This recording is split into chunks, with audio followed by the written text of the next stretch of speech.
Today we talk about the limitations of IVF, especially in the more mature women, and how the industry has somewhat misled and overpromised IVF for women over 40. I'm Dr. Mark Amols, and this is Taco Bout Fertility Tuesday.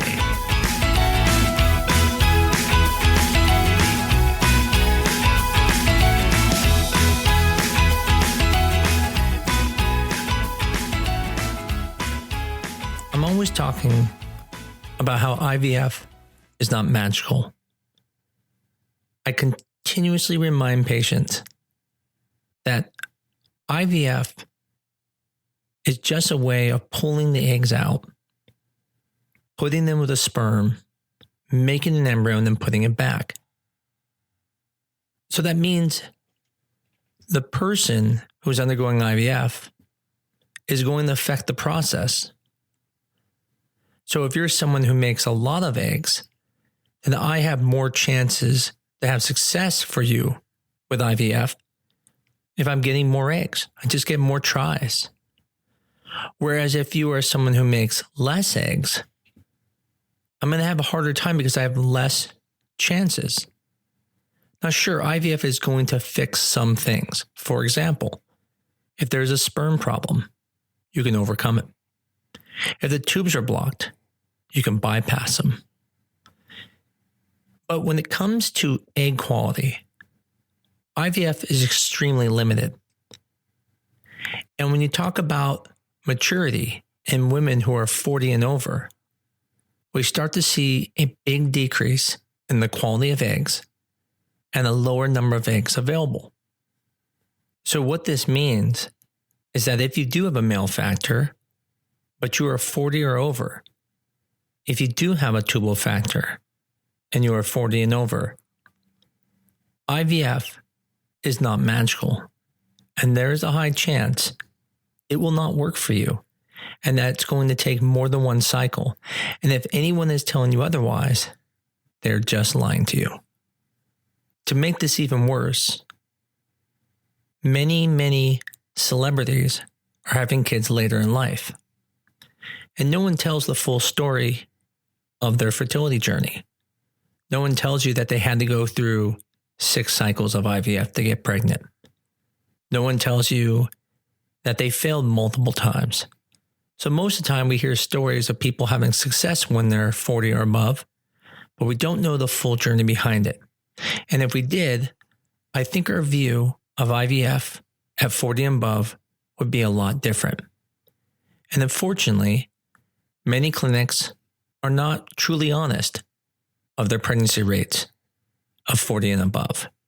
And there are actually some clinics that prey on women who are older than 40 and above and tell them that they have special ways to make their eggs better. But the problem is you can't make the eggs better.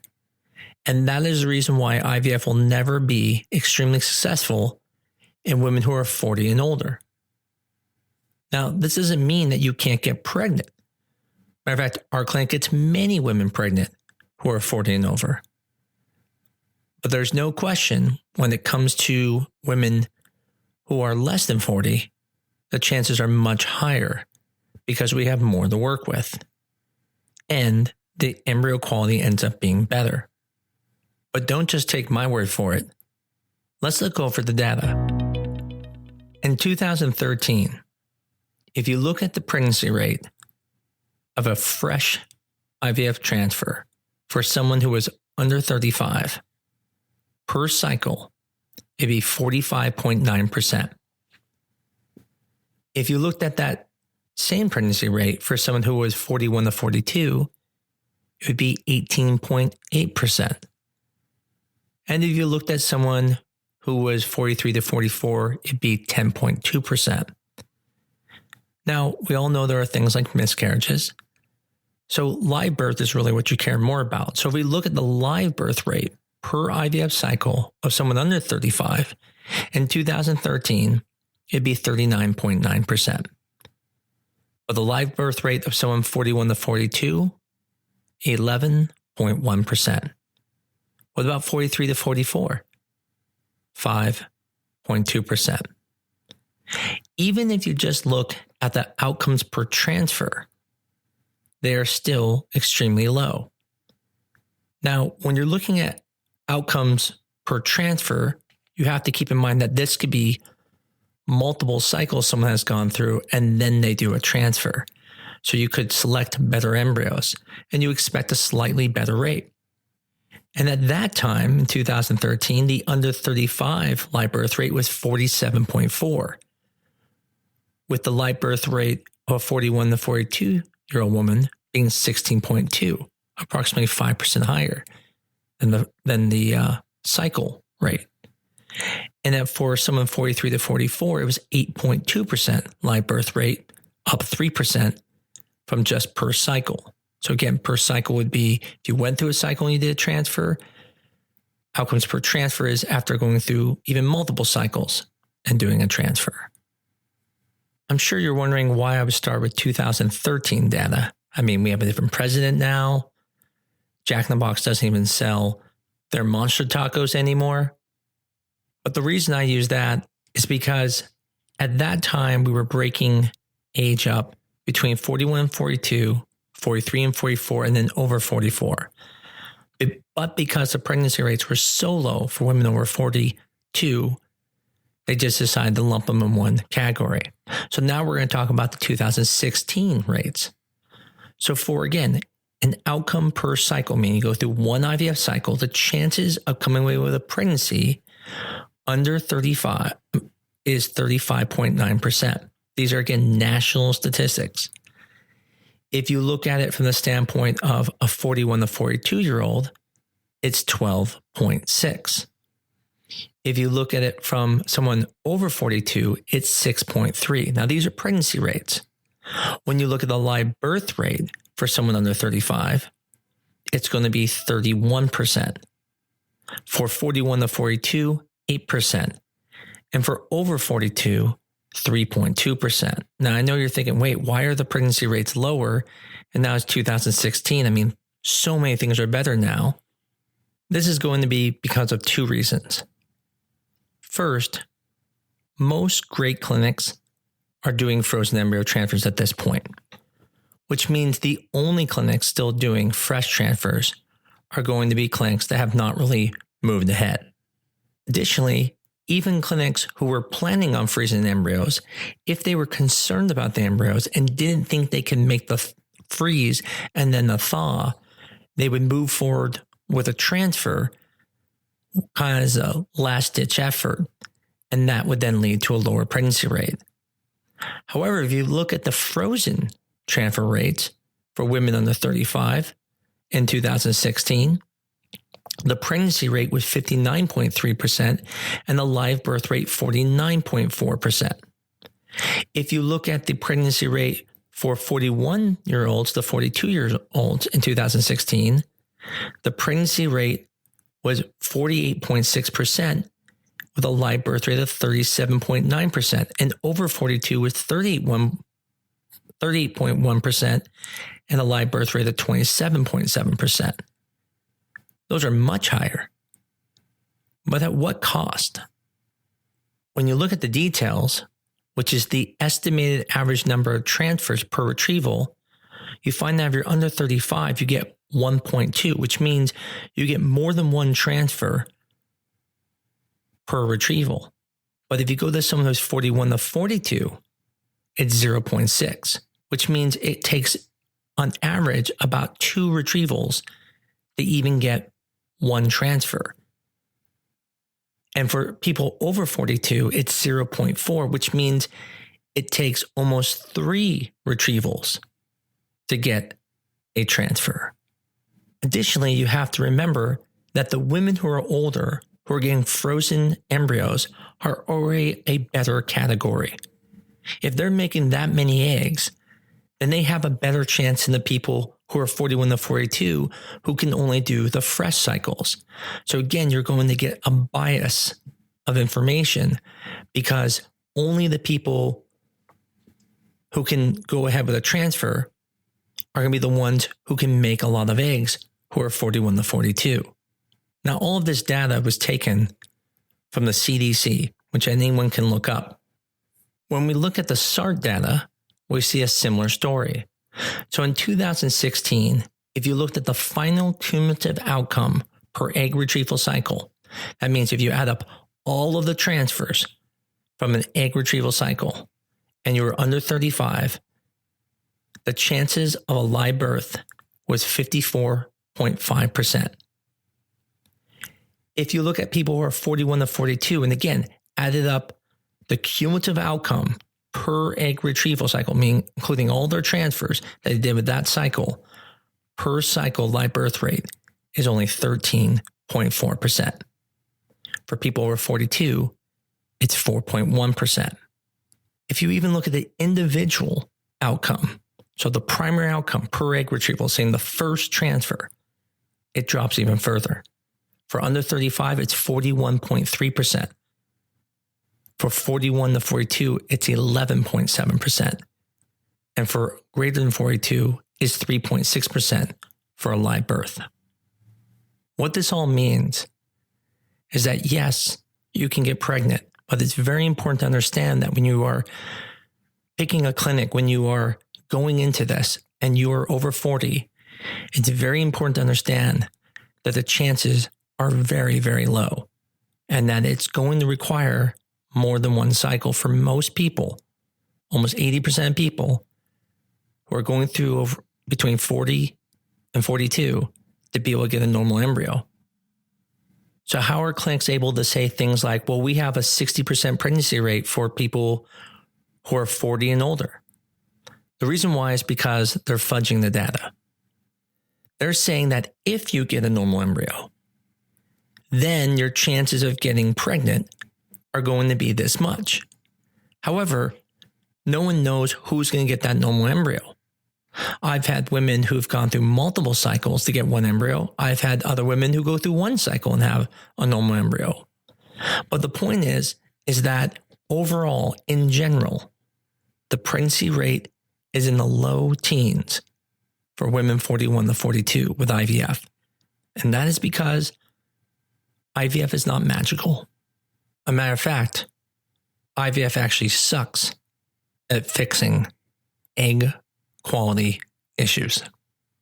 And this is why IVF is not very successful for women over 40. Now, if you look at the details and say, well, why are women over 40 having lower pregnancy rates? We talked about the fact that it is lower, but why is it lower? And there are really two reasons. It has to do with quantity and quality. As a woman gets more mature, the quantity of her eggs go down. We touched on that a little bit in the beginning. We said if you make less eggs, then it's harder for the doctor to do more with them since you have fewer of them to work with. But on the same token, the quality of eggs drop as well. Many of you have heard some of my podcasts about the green and red M&Ms. And as women get older, they lose a lot of their good eggs and only have the bad eggs left over, the red M&M. But there's more to it than just that. What makes those eggs not good? Well, the quality is affected by many things. There are mitochondrial dysfunction that occurs. There's shortening of the telomeres that occurs. There's cohesive dysfunction that occurs when the chromosomes are trying to split. There's even spindle instability that is used by the telomeres to remove the chromosomes apart when they're separating, which all leads to increased things of aneuploidy and lower development to the blastocyst stage. So that then explains the decreased fertility. But what about the rest? Well, between the decreased fertility due to the lower eggs, the increased aneuploidy due to things like spindle instability and the missegregation of chromosomes, and then you have the problem with embryos growing out in culture due to mitochondrial dysfunction. And then to make it worse, you also have a higher miscarriage rate, which does come from mostly the aneuploid embryos, meaning abnormal embryos, But when you add that all together, it lowers the pregnancy rate significantly. So then what should someone do about this? Well, the thing is that there's PGS. And what PGS does is PGS, pregenetic screening, also now known as PGT-A for aneuploid, allows the doctor to determine which is the best embryo to put in you. And so if you remember in the statistics, what we found was that it takes multiple cycles to get pregnant. And there's a lower chance of having a normal embryo as you get older. Specifically, if you look at the IVF success rate for someone, let's say, who is under 35, and their chances are around 48%, if you look at the euploid rate, which is the percent of the embryos of being normal, it's 51%. But if you look at someone who's 41 to 42, their pregnancy rate is going to be about 11% cycle success rate, yet their euploid rate, the normal embryo rate, is only going to be about 15 to 18%. This leads to the situation where younger women under 35 through one IVF cycle have a very high chance of getting a normal embryo. But women who are 40 and above have to go through multiple cycles of IVF to get a normal embryo. And so if you're one of those women who can make a lot of embryos because you make a lot of eggs, you can get a normal embryo through maybe one cycle. But if you're like most women 40 and above and only making a handful of eggs, then it can take multiple cycles to get that normal embryo. We see these same statistics in our data. So in looking at just our PGS tested embryos, and we look at women 40 to 41 who had 1 to 2 embryos, we found that 5 out of 15 people would have a normal embryo. If they had 3 to 5 embryos, then this would increase to 6 of 8 people had a normal embryo. And that means 1 normal embryo. And if they even had 6 to 8 embryos, 3 out of 4 people would have had at least 1 normal embryo. But when you get to 42, it's a big drop. If you only get 1 to 2 embryos, there was only a 20% chance that you would get a normal embryo, 2 out of 10. If you had 3 to 5 embryos, there was only a 1 out of 5 chance, 20% chance that you would get a normal embryo. But if you made it to have 6 to 8 embryos, 5 out of 6 people would at least have 1 normal embryo. So why did I tell you all this today? Was this to discourage people from trying when they're 40 and above? No, actually just the opposite. Matter of fact, I would say it would actually encourage you to proceed ahead. It's just, I'm encouraging you with a realistic plan. When I see patients who are more mature, I don't tell them, okay, 1 shot, this will work. I'm very honest. I look at their ovarian reserve and I know if their ovarian reserve is low, it's going to take multiple times. And I tell them this. And because I tell them this, they then know what they'll need to do to have that baby. So instead of getting discouraged when 1 cycle doesn't work, they know that from the beginning, Dr. Amols said, it's going to take multiple cycles to get to that embryo. And when you finally get that embryo, your chances are going to be very good. At our clinic, if you have a normal embryo and you're 40 to 41, the implantation rate is over 75%, and our pregnancy rate, clinical pregnancy rate, so having a heartbeat, is 62.5%. Even for women over 42, if we were able to get to the point of a normal embryo, we have a 75% clinical pregnancy rate. So again, my goal is not to discourage. My goal is to actually educate you. So that way, you're able to keep your focus on the prize, which is pregnancy, and not worrying so much about if it works in the first cycle, because you know that statistically it won't. And that almost all women who are 40 and above will require more than one cycle of IVF to have success. This will allow you then to be realistic and to be able to have the energy, the focus, and the determination to become successful. Do not let other clinics tell you that they're going to get you pregnant in the first one. Even if they do, that's great. Matter of fact, give them a big hug for doing that. But don't go into the cycle thinking that, or you're going to have disappointment and you may even stop trying. Now, does this mean IVF is never going to get great for women 40 and over? The answer is simply no. Matter of fact, as we get better and better, we are going to start learning things. Maybe someday we're going to be able to fix mitochondrial dysfunction. Maybe we're going to be able to fix aneuploidy. And at that time, IVF may become the promise that women over 40 have been waiting for. Although you may not be 40 today, this podcast still pertains to you because someday you will mature. And so it's important to remember that you cannot rely on IVF later in life. You need to start dealing with your fertility early, before 38. And so if you are 40 and above, again, let this podcast be inspiration that now you know what you have to do to attain your goal. I hope this podcast was helpful for everyone. As always, I greatly appreciate everyone who's listening. And until next week, this is Taco Bout Fertility Tuesday.